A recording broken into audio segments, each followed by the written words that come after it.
Alrighty, welcome everyone to today's webinar. Today we'll be discussing the 5 keys to efficient fundraising event setup. We're really excited to have everyone here today, so thank you so much for registering and for joining us. Hope everyone has had a great 2019 so far.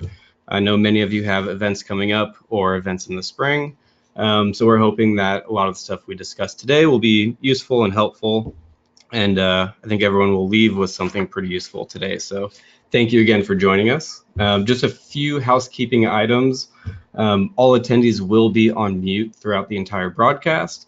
But if you do have any questions anytime throughout the webinar, there is a little questions pane on the GoToWebinar panel. So anytime you have a question, please feel free to pop one in there. And at the end of the webinar, Winspire and Greater Giving will be going over those questions. We'll have a pretty lively Q&A, so we look forward to that. And then last but not least, the recording of this webinar will be sent out tomorrow in an email. So if you need an extra recording or you want to share it with your colleagues, yeah, you will have that. Alrighty, so I want to introduce our guest today. First up, we have Siri Lippy. She is the Senior Professional Event Services Manager at Greater Giving. And then we also have Tracy Lortz, the Senior Marketing Events Manager at Greater Giving. So thank you both so much for joining us today. Really happy to have you here. Good morning, Lou. Thanks so much for having us. This is Tracy. Hey, Lou, thank you again for the introduction. This is Siri, and I am so excited to provide some key information about event night or even day of your event that will help you have a very successful event. Awesome. Looking forward to it. Thank you both. And my name is Lou. I am the fundraising manager here at Winspire. Just a little bit about my background. I worked for a nonprofit for 7 years out in Washington, D.C., and I did marketing for them. So I come from a background, I understand a lot of what you're going through in terms of these events. I've been through there myself, so I'm excited to share our knowledge with you and go from there. So before we get started, Tracy and Siri, if you can just give us a little rundown about Greater Giving and what you guys have been up to. Yeah, of course. Yeah, Greater Giving, we're based outside of Portland, Oregon, and we've been working with nonprofit and schools all over the country for over 17 years. We have well over 10,000 clients all over the country, and as of December 19th of this last year, we have processed $6 billion for our fantastic clients all over the country. You know, Greater Giving, we really want to help nonprofit organizations raise more and stress less, and be your go-to solution for everything related to managing your fundraising event. And this really is executed through technology, which we think is a key piece of the success of your event. And if you're interested in finding out more about Greater Giving, I believe that at the end of today's webinar, there'll be a survey that's launched. You can let us know that you're interested in finding out more about our products and services that way.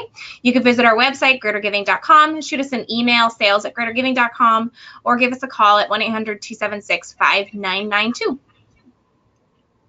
Great. Thank you, Tracy. And a little bit about Winspire. We provide bucket list travel packages for nonprofit fundraisers. So you can use this in your live auction, your silent auction, or a raffle. Our information is down there at the bottom if you need to get in contact with us. And just a number that we are really proud of is we've actually helped nonprofits raise over $56 million since 2008. So it's a really big number. We're proud to be a part of that because we know what you guys are doing out there, and it's really important work. So we are happy to be a small piece of that. But today we are here to talk all about event setup and how you can be more efficient with your time. So here's a quick overview of what we're going to be doing. Number one, we're going to be talking about the pre-event data management piece of it, optimizing your physical event space. Number three, really important, training and managing your volunteers. 4, streamlining the check-in and registration process. And last but not least, item pickup and express checkout. So these here are the 5 keys to efficient fundraising event setup. And we're excited to go over it.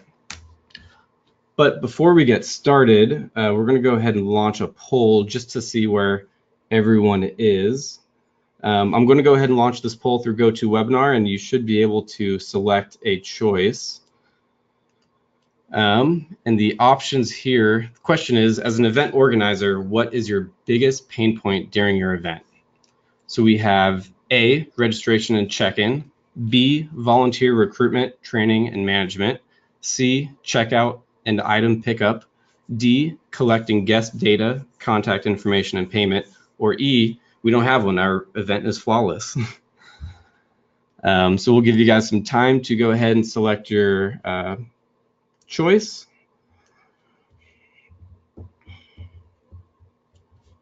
Alrighty, we're getting some great responses.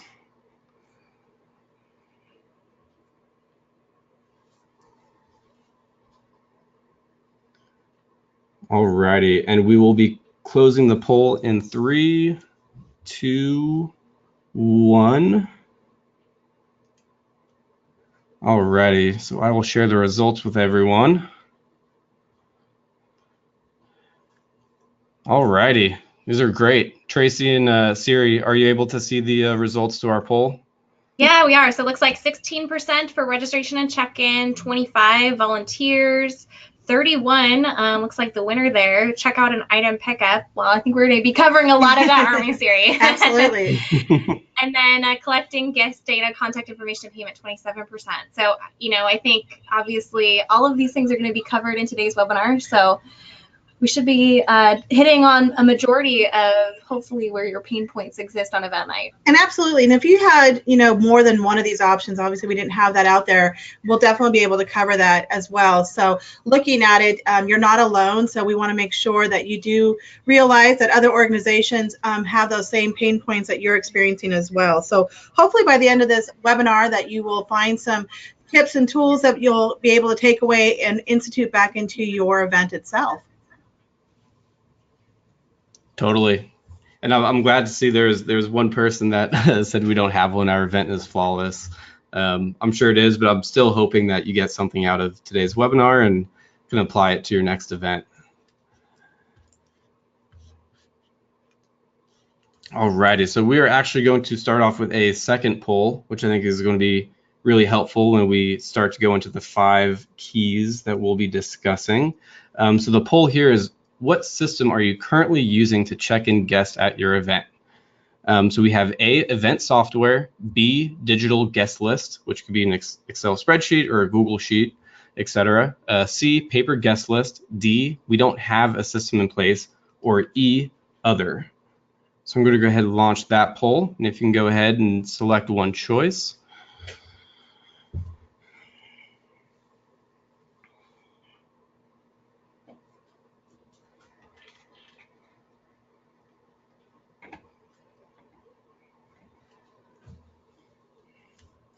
Alrighty, we're going to close the poll in 3, 2, 1.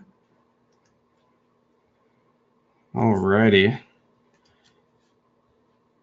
These are great. Perfect. All right. So it looks like event software is taking the lead. Tracy and Siri, what do you have to think about that?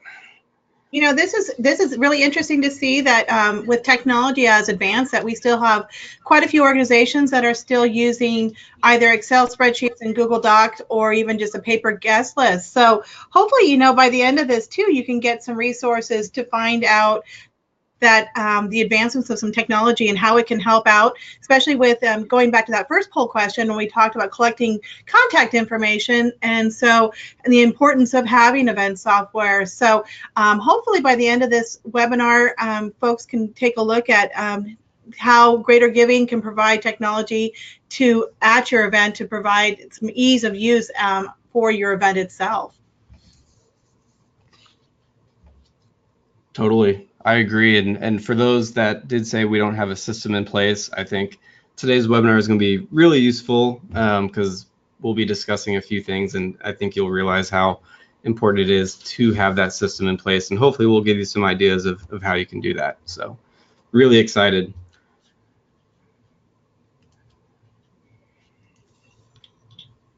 Alrighty, so this ties in perfectly to our next topic, which is pre-event data management, such an important piece. And we're going to start off by looking at focusing our efforts and using the best use of time. So Siri, I'll let you take it away. Perfect. Well, so one of the things that you need to look at is focusing on the best use of time, because everybody in the organization, your time is so valuable. And so one of the things that you need to be able to simplify and use the best focus of your time. And so looking at the resources of where your revenue is coming from, that is a big key part of your overall event. So while silent auctions are profitable, it can take an incredible amount of time. And so as you start to organize and put into the efforts of your silent auction, the bigger you get, again, the more effort it's going to take. So being able to analyze that data and use technology to really see where your money is coming from, you may want to take a look at other sources of revenue that's coming into the event, such as your live auction, your silent auction, your special appeals / fund a need. Also maybe raffle or chance games. How much money do they bring in, and where should you get your guest overall experience? Yeah, I think one of the biggest keys that we discuss a lot is, taking a step back and thinking about the bigger picture of your event overall, and identifying ways in which you can raise more money throughout the event. And your guest experience, while it doesn't have a direct tie to an income source or a revenue source for your organization, it really does play a key role, because if your guests are feeling like they're having a great night, they're enjoying themselves, they're relaxed, they're going to give more. And so you really need to sometimes take a step back, think about that, and maybe refocus the allocation of your time in terms of the planning and execution of key pieces of your event, like check-in and check-out. And technology really, as Siri already mentioned, can really help you save a lot of time and money throughout. And she's going to talk a little bit more about how that can be executed at your event. Going back to the poll that we asked if you are using event software, and about 45% of you have said that you do use event software. So that is great. And in being able to take that software and use it to the use and advantage of being able to analyze your overall event execution is really important. Keep in mind, for those that are using paper or using Google Docs and Excel, the investment you make in technology is really going to be forthright as far as figuring out where you're going to be successful. There are a variety of tools and out there that you can use and resources. Besides us at Greater Giving, and we're very proud of our software, and we've come a long way, and we have great tools that you can utilize. But there are other companies out there, so you do need to find the right one that's the right fit for yourself. Yeah, and I think one of the things that's key here is that whatever solution you do select, if you are going to implement the use of technology for your event, is that the key team members, either staff, volunteers, committee members, that they're all trained and up to speed on exactly what is going on with the technology, how to use it, and how to help others who may be using it on event night. Too, with one of the things that people had asked in the first poll, we asked about collecting data. And there are a lot of systems out there now where you can actually build your website and start collecting all that data that goes into. So it streamlines into your event day. So you already have that information prior to the start of your event. So there are tools out there now where you can get the information, collecting it in advance, where on the event night, you have with a check-in, which we'll talk about a little bit later in our webinar today, about how to streamline registration with all that information prior to the start of your event. Yeah, and one of the features that I think a lot of guests really, really love about Greater Giving, specifically as a technology solution for event night check-in, is the ability to securely store their credit card when they buy their ticket for the event online. So there's just a simple checkbox that when they buy their ticket, they check it, and their credit card is securely stored there for all of their event night purchases. It makes the check-in process even simpler than it already is if your organization is using technology to help manage your event night. And one of the things too, Tracy, that I think that having software is so valuable, but remember that it can become overwhelming year after year. So you want to make sure as you're entering in the data, make sure you scrub the data. You have to keep it clean. You have to be able to merge records. update all of your donors to make sure you have accurate information in your system. You know, the old saying of garbage in, garbage out is really true. So definitely make sure that you have done the due diligence of scrubbing your data as you prepare for your event, because otherwise you're going to spend the night of trying to find out who is who when you've got maybe 4 of the same donors in your system. So keep in mind, although technology is really helpful, you also have to keep up with all of the information that you put in there. Absolutely. And really, you know, one of the other great things about using a technology solution is it can allow you to keep track of certain key pieces of information, like, oh, this particular donor event attendee is a, you know, $1,000+ supporter. They are a VIP. They are a part of a huge sponsorship. Those kinds of notes are really important for those check-in volunteers to know, so that they can not relay that information out to them, but just so that they know and understand that some donors that come through are, you know, they need that extra white glove service. Well, and with the turnover of staff, you know, with technology, you're able to keep all of that into one place. And so keeping that in mind, if you're working off of spreadsheets or you're working off of paper, if you decide to leave, and then believe it or not, with nonprofits, it's about 2 years, and then your roles have changed or you have new hires. So to have to hand that off to somebody else is to reinvent the wheel. With technology, it's really going to help you start out with a base and build, so you can see that progress right up front, and you're not having to go and search through all the notes and decipher what other people's keynotes about a sponsor or donor is, and that it's all in front of you. Lou, what do you think about the return of investment on this? Definitely. So just piggybacking off of what you and Tracy said, I totally agree with using your time wisely. Here on the screen are a few areas where we think you should be focusing your time that really have a high return on investment. Networking is huge. You should be out in your community meeting with small businesses and spreading the word about your mission, your event, trying to get some buzz just by that face-to-face interaction.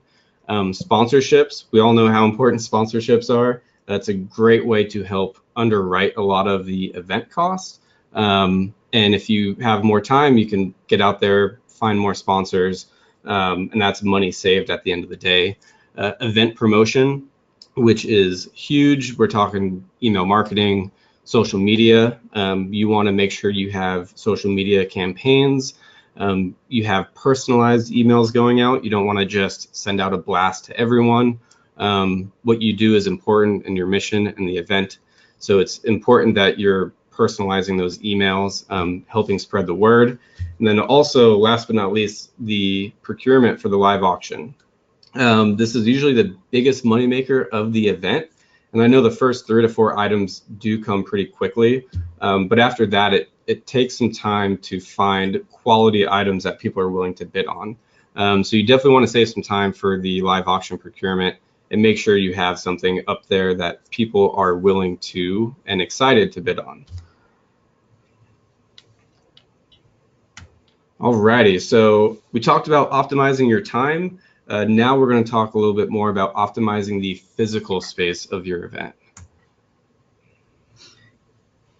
You know, as far as you look at this this slide that's up here, this is just a sample of what a check-in station would look like. And again, the goal here is it's the focus point of when a guest is going to walk in. It's going to see the first impression, and you want to make sure that it's clean. It's an area that it's inviting, so that guests clearly know where to go to get registered for the event. As you can see here, it's just kind of a sample. We do recommend that we have a check-in station of 1 station per 100 guests, or even to 75 guests. It really depends on the time of the day. So if you have a luncheon, for instance, where mostly our individuals are checking in, you might want to have more stations. If you're during the week as well, where most people will come in after work, you would need to take a look at how many guest names you have in the system, because it might also depend on your layout of how many extra stations you might need to take care of all those guests that are coming in. But as you can see here, our recommendation is one station, and then a printer, and then a station. It's basically 2 stations on a 6-foot table. You want to spread out to give the impression that you can take care of those guests. The more concentrated or very very compact, then it kind of leaves it so that guests feel a little bit anxious. And so if you have the space, so take a look at your venues and make sure you have enough room so that two guests can walk up side by side and be able to check in freely. And think about it this way too, you know, most of your guests that are going to be coming to your event are most likely going to be coming in pairs, you know, in couples. So there are actually going to be two people standing together to check in. So think about that as well when you're laying out the stations for check-in, is that you're not just accommodating one person, it's most likely two standing side by side. And if you can take advantage of, as you can see in the slide up there on behind where it says the check-in materials, if you can put some tables behind there that have the bins with your pre-packets of all of the information that you're going to hand out to the guests. We do recommend putting in bid number order as opposed to alpha order, as it is easier to hear a bid number as opposed to a name. You can still assign, with what's great with Greater Giving is you can assign bid numbers in alphabetical order. So if you want to kind of keep that consistency, you're able to do so. But again, it's going to get loud, and so you want to make sure that your volunteers can hear what bid number is going to be called out so they can grab the right packet. And one other piece of advice that we share with organizations that we work with is, you know, you really don't need to be utilizing alphabetical sorted check-ins. So you don't need to have A through F and G through whatever anymore. If you're using technology, if you're using a solution like Greater Giving, you know, that check-in is really quick and easy because they can walk up to any station and that volunteer can actually check them in. So there's really no longer a need to have an alphabetically sorted check-in. We also definitely recommend that you have a troubleshooting station. So you will have guests that come up to check in, and maybe they're a guest of a sponsor. We all collectively know how incredibly difficult it is for sponsors to get you the names of the guests that are sitting at their table. So we definitely recommend, you know, depending on the amount of names of guests that you have at least one or maybe two if you don't have a lot of guest names, troubleshooting stations that can handle those special situations so that your primary event volunteers that are there doing check-in, they are able to quickly and easily check in, you know, a majority of the guests, and then that remaining, you know, 25-30% that are guests of a sponsor that didn't have the name in, or there's, you know, someone got sick and they gave their tickets to someone else, that you have someone that's, you know, even more familiar with the software solution that you're using, that they move over to that check-in, that troubleshooting station to process through the check-in process. Absolutely. And as you move into technology, I think that one of the things that we want to take a look at is when you're looking at your physical space, what's really nice now, the way technology has evolved, is you no longer have to network computers anymore. And so you may want to look at hardwire versus Wi-Fi. And again, this is dependent upon the venue that you're in. But a lot of venues now have great Wi-Fi, which allows that flexibility to have more mobility along through registration, so you can accommodate different type of registrations itself. So whether you're going to have tables where guests are coming directly up to you, you now also have the option with different types of laptops, tablets, iPads to basically have a free form of being able to go out and venture into the lines and check guests in. Yeah, it's really great. You know, it's we see a lot of organizations kind of using a hybrid of, you know, a few different types of check-in. So maybe the lines are getting long, so they have a couple of volunteers prepped with iPads or tablets to go out and kind of have, you know, a last minute jump in to help alleviate some sort of, you know, buildup that's happening in the line.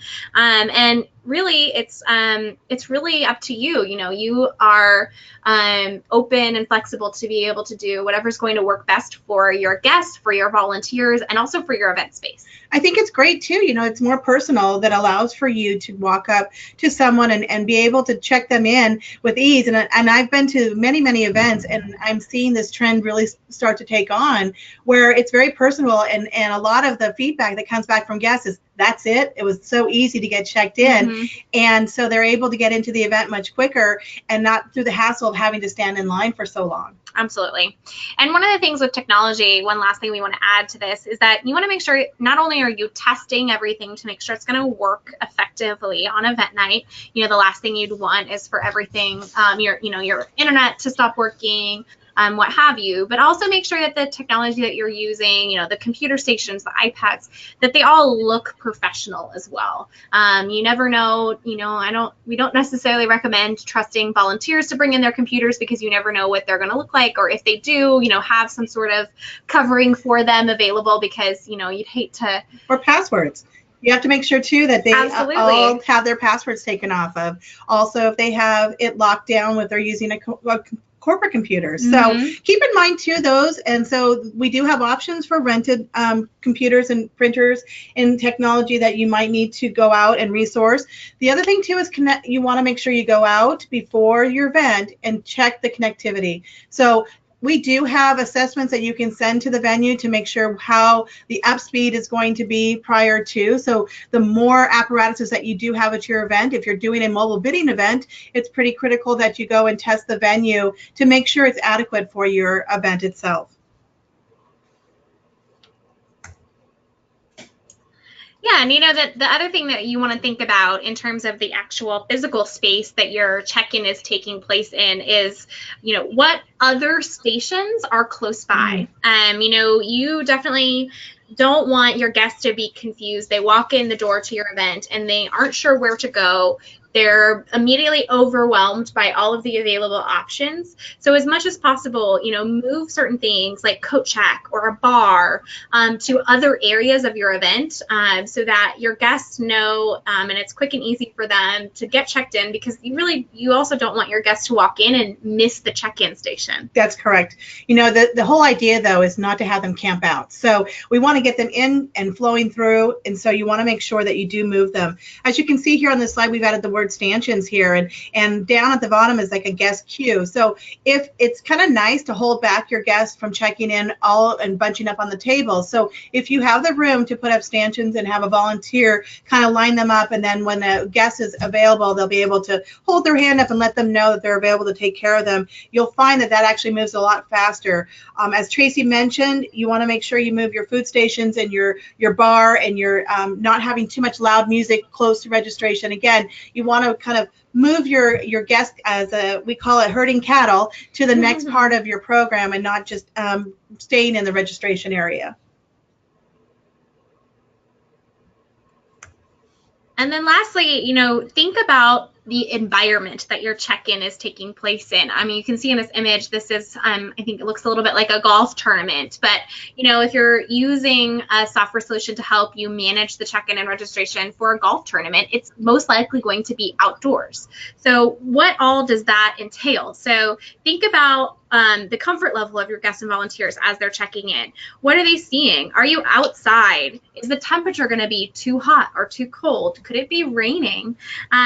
Also think about, if you're going to be outdoors doing check-in, the sun glare, especially if you're using technology. You want to make sure that your guests or your check-in volunteers can easily see the screens of the computers or tablets that they're working on.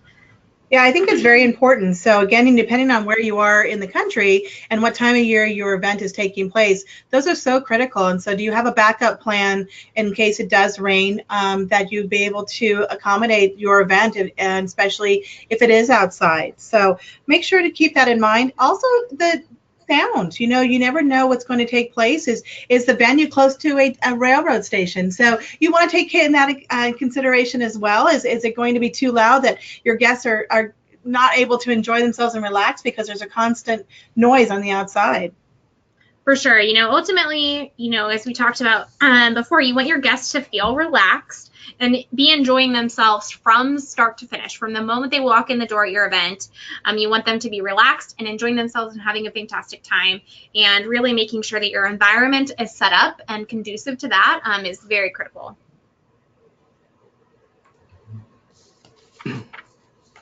Definitely. I have one thing I want to add to that. I've been to so many of these events and helped run them in the past, and it's amazing what the small things can do. Something as small as bathroom signage, you wouldn't think it's a huge deal, but having proper signs letting people know where the bathroom is actually really makes a huge difference when you look at the psychology of it, because people know what they're doing. The overall flow of the night is much more smooth. They're not asking volunteers where the bathroom is, or they're not asking you where the bathroom is. So that's more time for you to be, talking to the potential donors and the guests at your event, and then that frees up the volunteers to be doing what they're there for.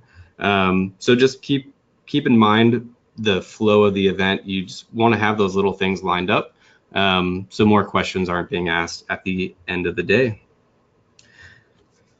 And speaking of volunteers, that's going to segue us into our next topic when we're talking about training and managing your volunteers. Wow, volunteers are so important to your event success. I get asked time and time again, how do you go about getting the best volunteers for your event? And quite honestly, I think there's some things that you can go out and do, but I find that word of mouth and being able to recruit the same volunteers over and over again, and I'm sure that you will look at in your database and see those high recommended volunteers and who are so crucial to the success of your event. And so it's, again, remember, this is your first impression, and so you want to go out and recruit and interview those volunteers who have usually a tie-in to your organization, because if they find that they have a better understanding of what you do, the better they're going to do for your event. Mm-hmm. Yeah, ironically enough, I was just having a meeting with someone a couple of days ago, and they found out that I worked at Greater Giving, and they were like, oh, my kid's school, the children were all in their 20s and 30s now, but she still volunteers to do check-in for the school auction every single year. So, she's been a return volunteer for many, many years, and you really, those volunteers are worth their weight in gold. And so you want to make sure that not only are you getting volunteers that are coming back year over year, but that you're sourcing them from somewhere where they're going to be a good fit for your check-in station. So Lou, I think you had some ideas of where you could find some quality volunteers. Yeah, definitely. So something we've heard over the years from a lot of our clients is reaching out to your local university could actually be really, really good for finding volunteers. A lot of fraternities, sororities, and service orgs on campus actually have a certain amount of volunteer hours they need to meet. So reaching out to them could be really great, because they need the hours, and they're usually more tech savvy than most people. So it's a great fit. So if you are looking for volunteers, just keep that in mind. Reaching out to your local university and seeing if you could find somebody there. That's a great suggestion, Lou. I think, too, the other thing that works really well is finding another organization that you can do a volunteer swap, especially if you have an organization that's using Greater Giving and may have a fall event and your events in the spring, is try switching out. One is they already know the Greater Giving software, and two, it allows you to enjoy the event, too. So there's not a lot of training that you'll have to do, which will help out. So keep that in mind, too, that nonprofits will oftentimes do a trade swap to allow for you, especially with schools, to do your event and then vice versa. Lastly, too, Tracy, I think with social media, that's really taken off, and I even see that all the time as you're looking for volunteers. And so use your social media platform, whether it's Facebook or Instagram. Those are great resources to find great volunteers. There's also other links out there, volunteers.org, that you can do a volunteer match to find those right volunteers for yourself. Yeah, and I think that takes us really nicely into the next point, which is to make sure that you are, vetting your volunteers, that you interview them in advance of the event, that you're not just taking anyone off the street, especially when it comes to those volunteers that are going to be running and manning your check-in and check-out stations. You want to make sure that they're customer service oriented. Again, they are that first touch that your major donors have with your event on event night, and so they need to be customer service oriented, tech savvy, and really going to give the right first impression that you would like to have for your event guests. Absolutely. And as far as what roles do they want to play that day, again, this goes into volunteer training. Don't leave training for those volunteers the day of the event. Have it prior to, have a meet and greet beforehand. If you can have it at the venue, that's great, so they can get a lay of the land. But you want to make sure that you have fully trained the volunteers on what their expectations are the night of the event. Give them an agenda. I like to give them a lanyard one, it identifies that that person is a volunteer, but also in the back of it, you can put their hours that they're going to be working, as well as the duties that they're going to be doing. It's also nice to have their contact or who they're going to be leading, their lead is, so that they know who to contact if there's any problems or any issues that night. They know where to go.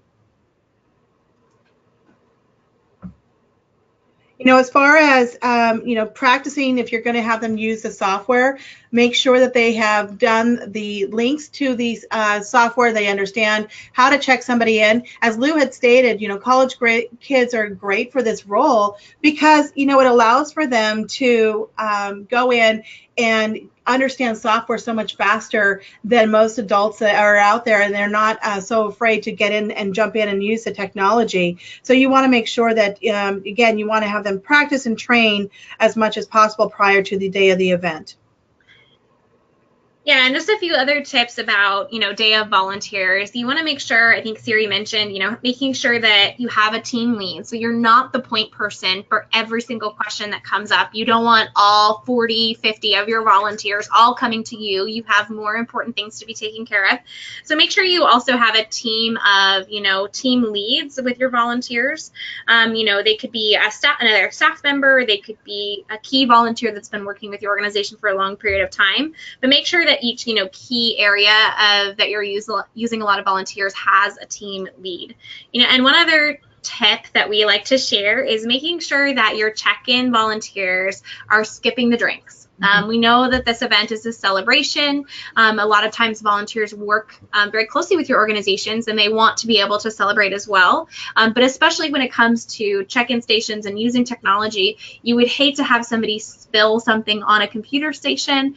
But it's happened before. Yes, it has. And it probably may happen again at some point. Too, I think that when we talk about volunteers and how important are, if they end up having a great time volunteering, they're more likely to come back year after year and think about their friends. And so they'll be able to also invite more volunteers to help with you at those events as well. So again, because they're so critical to the success of your event, you have to really treat your volunteers like gold. And you want to make sure too, the day of the event, they know exactly where they go to check in. It's nice to have a room that's offset that they can put their belongings in. If you don't have a safekeeping, let them know ahead of time so they know that not to keep anything valuable in that area. And also, you've got to feed your volunteers. I know it's something that not most people might think about, but again, it's a long day, and so you want to make sure you have some type of meal there and a break for your volunteers to go and put up their feet for a few minutes throughout the evening so that they can make sure that all the way to the very end that they have done a great job for you. Totally. I agree. It's so important training your volunteers because they're, like you both said, they're such a crucial part of the night. So it's good to kind of know the training piece of it and making sure they're up to speed on everything so the night is smooth. So that's going to take us into our next topic, streamlining the check-in and registration process. With the first poll question that we asked, it looked like majority of the folks felt very comfortable with their check-in and registration areas. So again, just to kind of touch on this, area here is one of the things that we do recommend is to keep all registration the same. So not separating out your VIPs versus your general. Most people don't know exactly where to go. And also it helps if you're handing out material that all that those packets are put together just in case you do have a separate area, then the guests would have to get out of that line to come to the regular line. So it just can cause some confusion. So we do recommend that you keep all of the registration in one location. Mm-hmm. Yeah, and I think that second point on there, have volunteers or signs directing guests where to go from the moment they get there. Super important, so that way, again, unfortunately we talk about it like herding cattle, but it is true. You want to have them funneling in the direction that you would like them to go, so that way they can quickly and easily make it through that check-in process. And also, it's important, whoever's handling your registrations, they need to be at the registration desk. They're the ones the most familiar with those guest lists, especially if you have troubleshooting, which you may have guests that are taking the place of somebody else, or you have sponsors who didn't provide names, excuse me, and you need to be able to handle those situations because your volunteers may not know your guests as well as you do. So it is important that you have somebody there who knows the guest list and is very familiar with those guests. Yeah, and the last point that we want to add here is that, make sure that even if your check-in is open from, say, 5 to 6:30, that you still have at least 1 or 2 volunteers that stay back to help any last-minute arrivals. They will happen. So make sure that you still have a station there to help them, and that those volunteers are ready to stay and assist any last-minute arrivals. Great. And just to piggyback off of what you said, Siri, about having, the importance of volunteers and signs directing guests in the right direction. It's so important. The more upfront you are, and there's no confusion about where the bathroom is or where the stage is. Your volunteers have that handled, and then that actually gives you more time to talk to the guests about the mission and the work that you're doing. So it's freeing up your time so you can help spread the word about what you're doing and not focusing on directing guests in the right direction. So I think that's a pretty important piece. Yeah, so now we're going to move on to exactly what you should be saying and what you should be giving your major donors as they arrive at your event. And we're going to try and kind of speed through a lot. I know that we're at 10:40 already, so we're going to try and get through these last few points quickly so we can make sure we have time to take questions. But first, if you're using a technology solution, have your guests walk up to the check-in station, ask for their last name, and your volunteer should be able to quickly, with a simple 3-step process, get their name, confirm contact information, and collect a form of payment. Again, if you've got the software ahead of time, you should be able to collect most of this information prior to. If you're not able to, instead of having the guests fill out a card at registration, set up tables prior to have them fill out their contact information. Then they can hand that over to the volunteer. And then after registration's over, that's when you enter in all of the major contact information. That way you're not holding up the lines and you're able to get through your guest list really quickly. Yeah, you definitely, you don't want to be trying to collect updated contact information because of the environment that the check-in station's happening at, and frequently you might end up with incorrect information in that situation. And one other tip about those cards, if you have them set up in a station, in advance of them even getting to check-in, one additional tip is to have them pre-printed for all of the guests and just highlight the areas that you need the information from that particular guest on. It makes that process even quicker and easier, and your guests, feel confident in knowing that that organization has their correct contact information.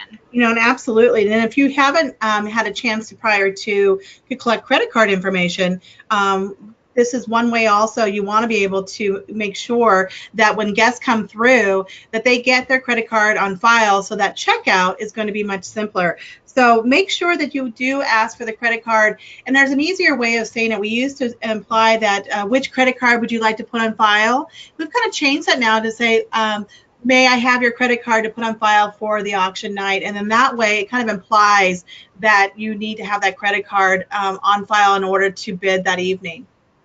Yeah, that's so true and so critical, because we all know how much legwork can go into having to collect payment from donors after the event is over. So if they've pre-swiped a credit card, really it's an open tab, that information is stored securely, and you can then go and batch process all of the transactions after the event is over.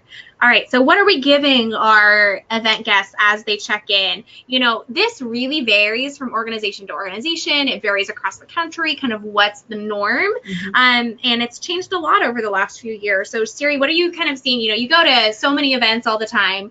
What are you seeing most commonly, and what are your best practices? It really depends on if they're going to have a mobile bidding event versus a paper bid event. And I'm finding even with paper bid, it's changing a little bit.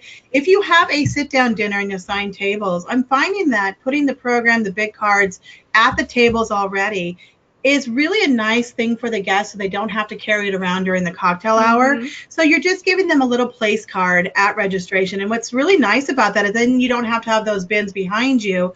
at registration, all you have to have are these little table cards that are no bigger than a business card with a verbiage that says table number, bid number, and all you're doing is writing down that information really quickly and handing it over to the guests, and you don't have to worry about having anything sorted away, which then guests really like because they don't have to carry around a bunch of items. Absolutely. And kind of along the same lines, you know, you want to make sure that your check-in process, as we've mentioned previously, is as quick and easy and seamless as possible. And one way to make sure that that happens is to limit sales and handing out of other materials during the check-in process.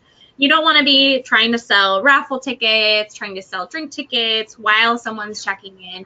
Save that for after they make it through the check-in process, and then have them you know, be there with the other volunteers that are roaming around to try and sell those additional revenue. I agree. You don't want to bombard your guests when they first arrive and overwhelm them. And I have seen where tables at registration have so much information and so much material, it looks overwhelming just to the guests when they arrive. So again, allow the guests to come in, get their drinks, get their coat off, and then have a table in further in the auction to take care of those other items that you're trying to sell.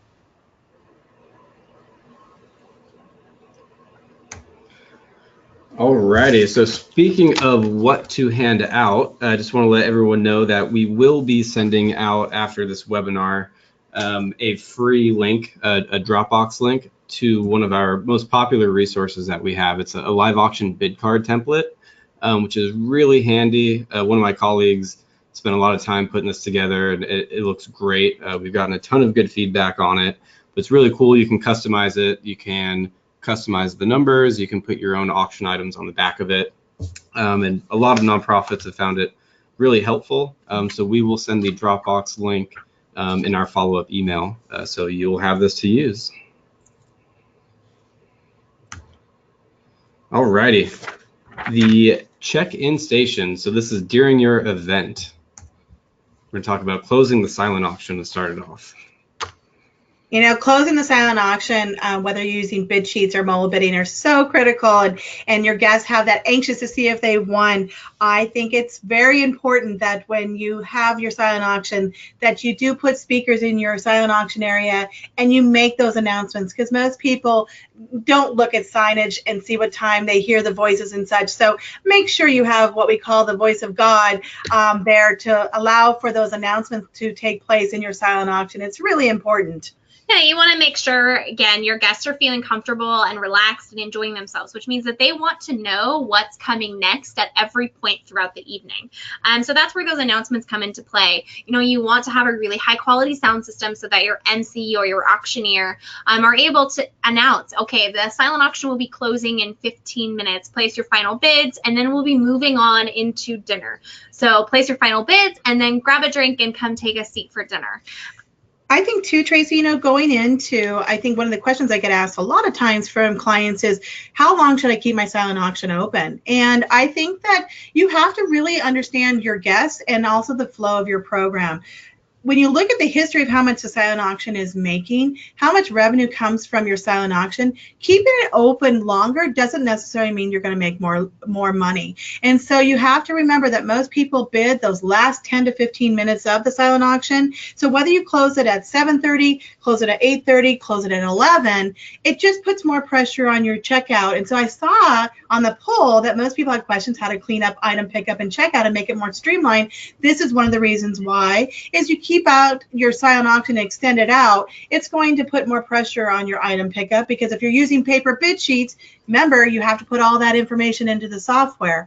Obviously, if you're using mobile bidding, it's going to be a little bit simpler process, so you may be able to leave it a little bit open longer. But again, guests want to enjoy the evening. So if you are having those bids open, they can't enjoy, and so they have to still watch their bids. They can't relax. And so keep in mind also that might put more anxiety on your guests throughout the evening.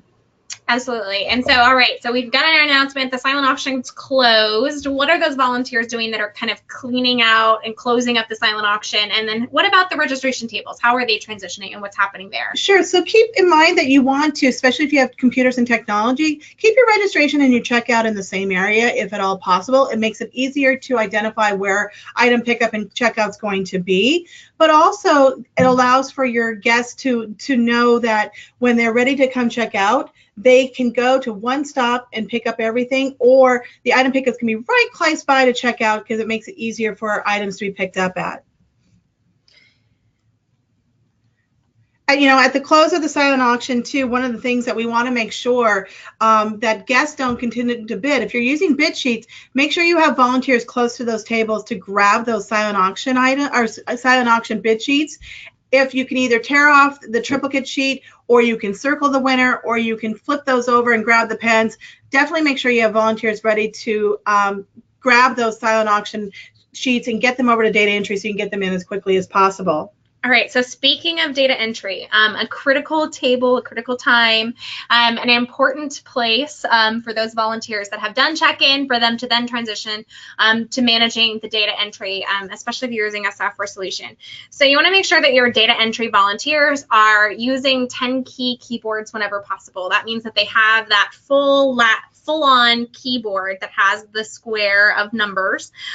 It's just generally you're able to be faster and more accurate when entering numbers in. And again, this goes back volunteers that are comfortable with technology and that they're able to quickly and easily move through entering all of the sales from your silent auction. If you're manually keying in all of those silent auction bid sheets as well, make sure that those volunteers are signing off on which sheets they've done. So there are, errors that are made, and it does happen, that you're able to correct them and you can identify who had done the data entry so that you can go back to make sure that it's all taken care of prior to checkout. And, we're going to talk a little bit about mobile online bidding once again. But one of the fantastic abilities of mobile bidding, online bidding, is that when that silent auction closes, those sales automatically post into a donor's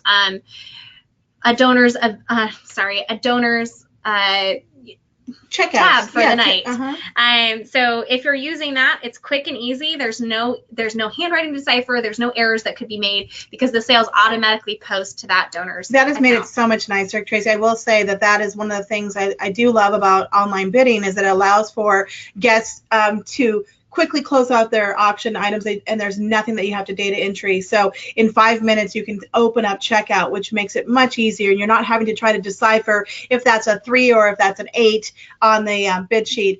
As well as if you're going to do data entry, though, remember that you want to do it in a place where it's quiet and you're not going to be interrupted. I think that guests oftentimes want to know if they won, and so they will bombard you and ask you if they won. So going back to, after the silent auction is closed, is how do you notify those winning bidders?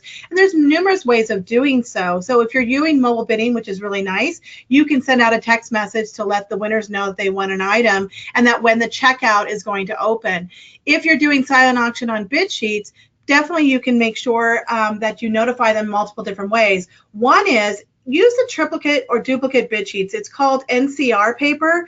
You can buy it at any paper company, and it allows for you to tear off the top copy, give that to the back office that's going to do all the data entry, and that yellow and pink copy can stay on the tables. And then that way guests can see if they won an item prior to going into the program. It also allows for your item pickup to get ready, because that last pink sheet stays with the item all the way through. Definitely a crucial time, and you want to make sure that you're notifying those winning bidders. You can do it in a variety of different ways. We see organizations that just simply write up on, a large piece of poster board, the winning bidder numbers correlated with the package number. Or one other way that you could do it, if you have, large screens and projectors in your ballroom, after you've made it through the live auction, that you just throw those up on a PowerPoint slide, and you can showcase which bidder numbers won which silent auction packages. So that way that event guest knows that they need to go to check out an item pickup once they're ready to leave that night. So, Lou, I think we've got a quick poll question that we're going to ask now. We sure do. Alrighty, so that's going to take us into our next and final topic, which is simplifying the checkout process. So we're looking at item pickup and express checkout. And here is our final poll of the day. From your guest's perspective, what is their biggest pain point at the end of your event? So we have A, finding out what they won in the silent auction. B, don't know what time checkout opens. C, long lines. D, disorganized items. Or E, other. So we're going to go ahead and launch that poll. answer quickly because we got a lot to still get through in the next 6 minutes, and we want to make sure we leave time for questions. So we'll try and make this as quick as possible. Definitely. Alrighty, so we will be closing the poll in 3, 2, 1. Alrighty. Great. So here are the numbers from the poll. Very interesting. Tracy and Siri, what do you have to think about that? You know, it looks like, you know, finding out what who won what, and we just covered that. So hopefully you took some takeaways there.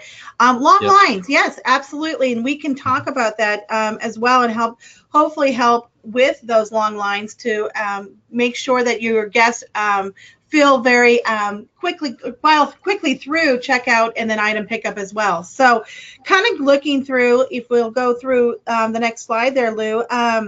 You know, if your checkout works flawlessly, don't change what isn't broken, obviously. But one of the things that you want to make sure that you have everything all organized, ready to go. And again, extending out that silent auction is going to help or prohibit, your checkout to be prepared. So keep that in mind, the timing of your event. So one of the things that you want to do, you know, if you are using online bidding or mobile bidding, is you can, and once your guests move into the program, you can start to get your checkout all ready.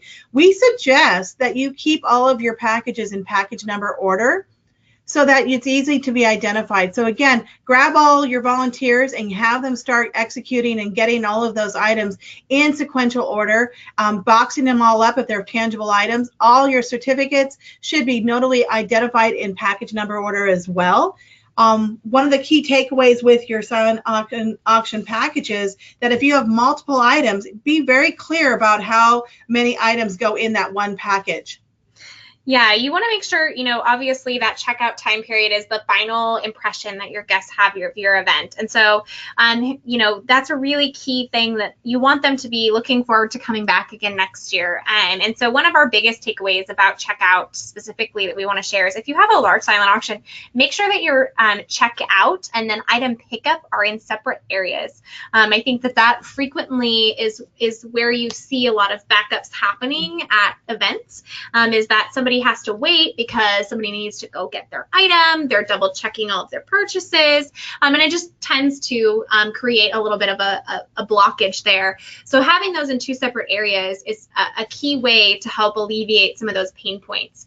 And another key is making sure that your guests understand and know exactly when checkout will open, and that all of your checkout stations open at once. It's really going to slow down those data entry folks as they're working through making sure all of the sales are in the solution that you're using, that if they have somebody wanting to come and check out early, it takes time away from what they should be doing at that moment. Absolutely. And the nice thing too is if you have taken advantage of swiping credit cards in the beginning at registration, they can even bypass checkout now, and they can go directly to item pickup, and they don't have to go over to the checkout line to get a receipt. So a lot of people are now going paperless. The software has a great way of now emailing receipts, and then you can print out a report for your item pickup so they can see who won what, and also if they've got a credit card on file. So take advantage of that situation where if you've got guests that have already swiped a credit card, have them go right over to item pickup and pick up those items. If you have,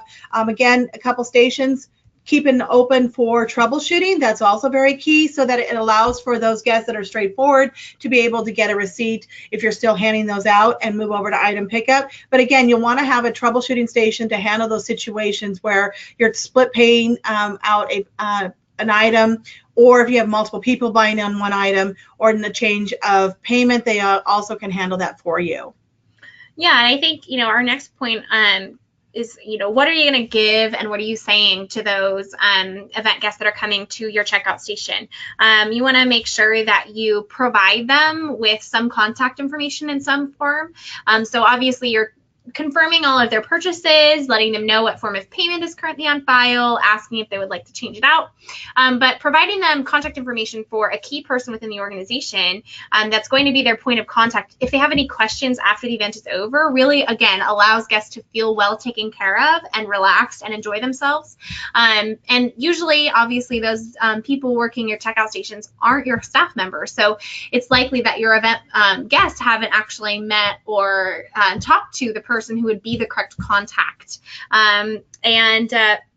Receipts, obviously, continue to be a key thing. So what's your best practices with receipts? I love the fact of emailing receipts now. So at stations at checkout, what I've actually seen now is to just email the receipt to the guest, then either have a sticky notes or Post-it notes there or scratch paper. You write down, the volunteer writes down the package numbers, hands it over to the volunteer, let the guests know they can go over to the table for the item pickup. That volunteer goes and retrieves all of those items. And by the time the guest gets to item pickup, those items will be all ready for them.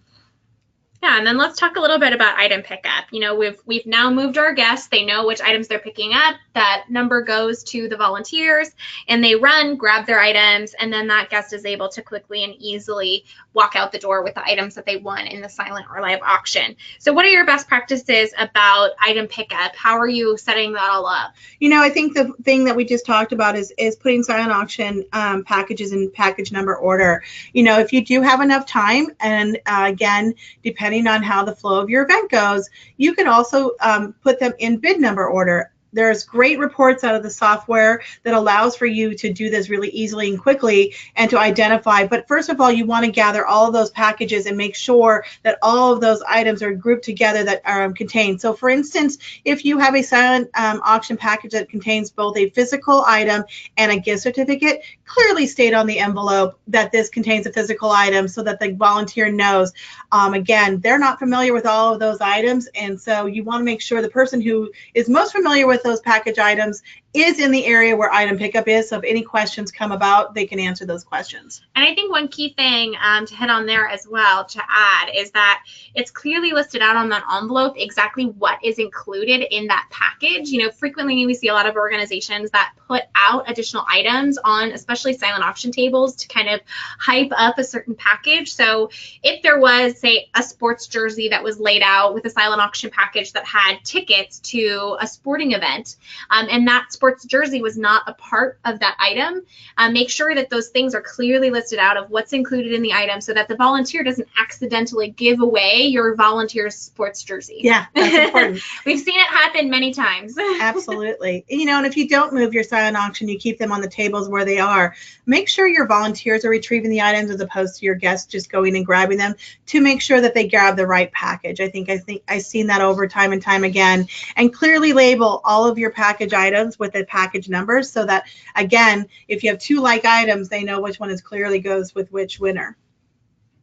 Well, if you've managed to do all of that, your guests should be walking out happy, winning better with all of their fantastic silent auction packages, with all their live auction packages, and ready and excited to come back to your event again next year. So we made it. We're only 2 minutes over, but just a quick recap. We talked about what to be doing pre-event in terms of data management, especially with the utilization of technology so that you can streamline and make sure your best use of time is executed in relation to your event. We talked about optimizing your event space, how to set up your check-in to make sure your volunteers and your guests are happy and everything's running smoothly. Training and managing volunteers, again, a super critical and important point there. Streamlining check-in and registration, very critical, and I think that Siri had lots of great tips that you can hopefully take to your check-in.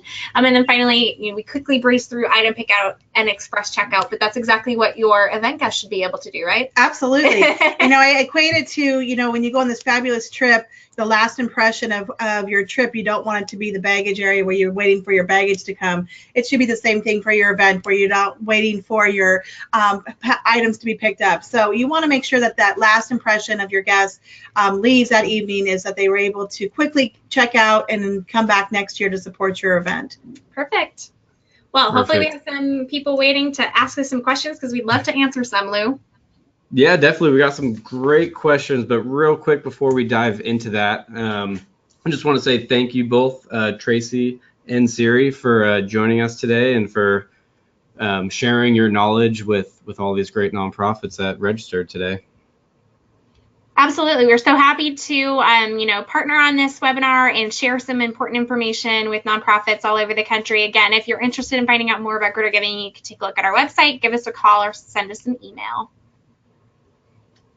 Alrighty, and I believe Greater Giving has a pretty cool offer. Tracy or Siri, do you want to go into that?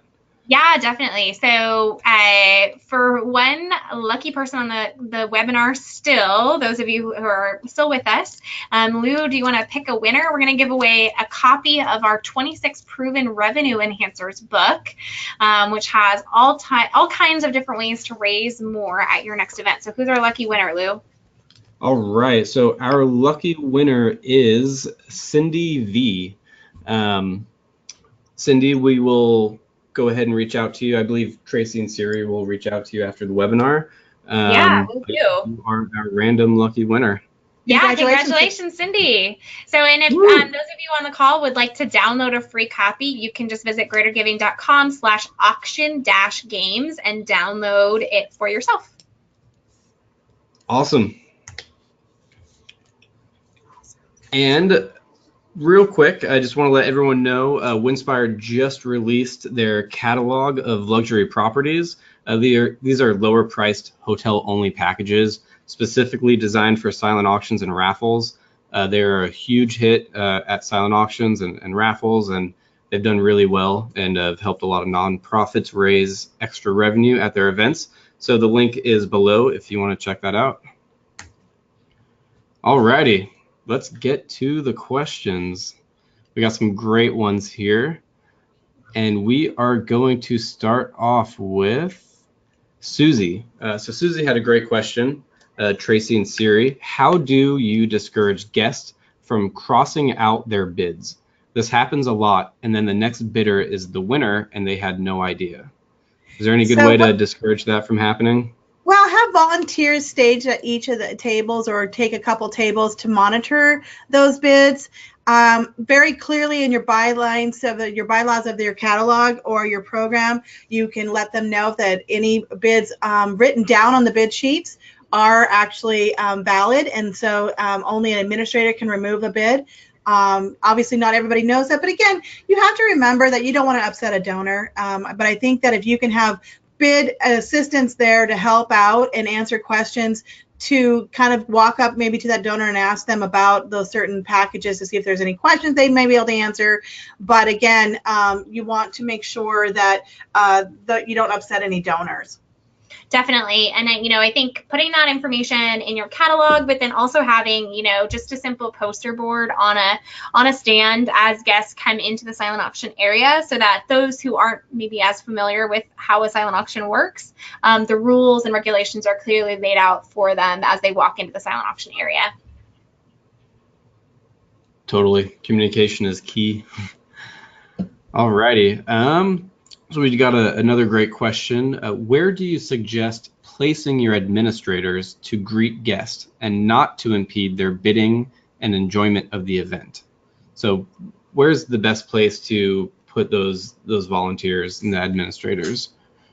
Well, I think that this person may be referring to, maybe their executive director, their CEO.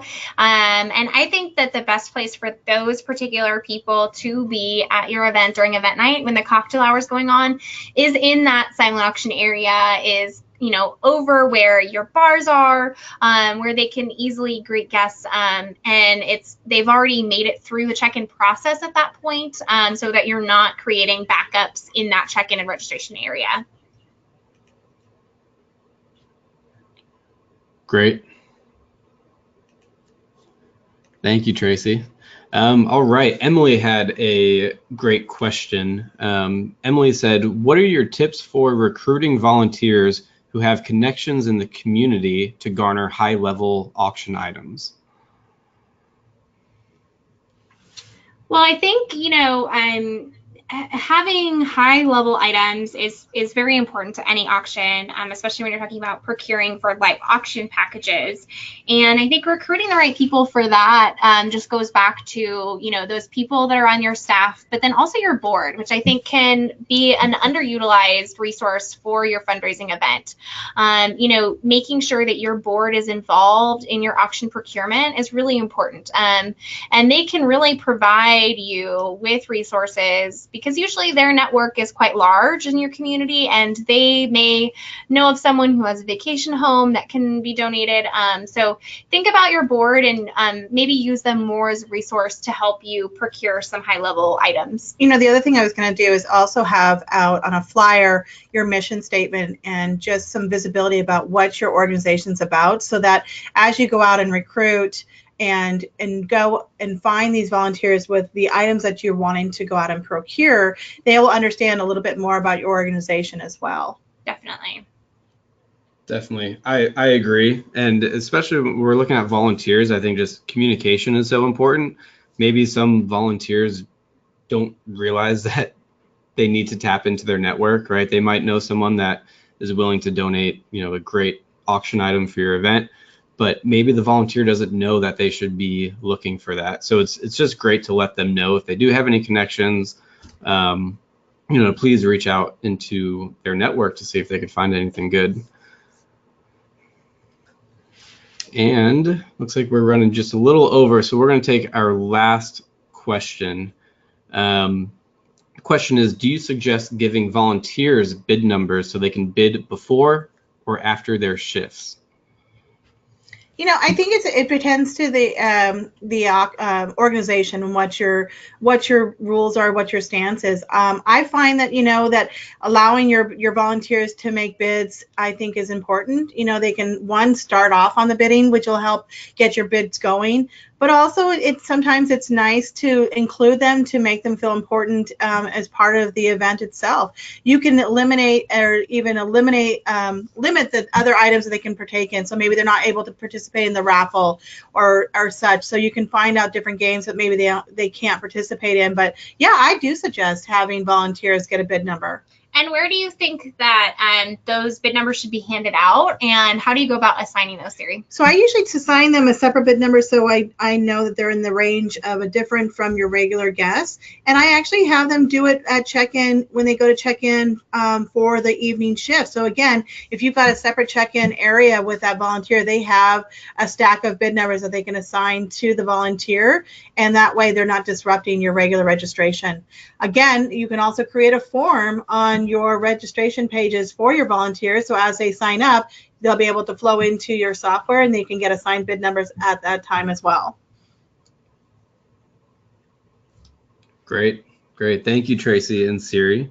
I'm sorry for those of you that we didn't get to answer your questions. It looks like there were just a few left, but we will be sending out an email tomorrow with a recording, and we would love to address those questions. And again, our contact information is provided in the PowerPoint, so if you do need to reach out to Siri, Tracy, or myself, you know how to do that.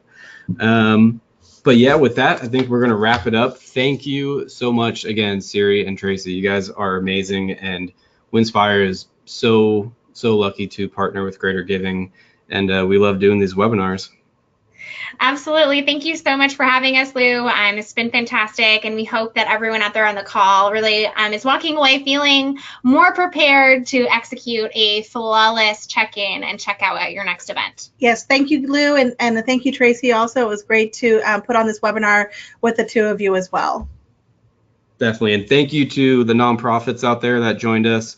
Happy fundraising in 2019, and we'll talk to everyone soon. Alrighty, take care.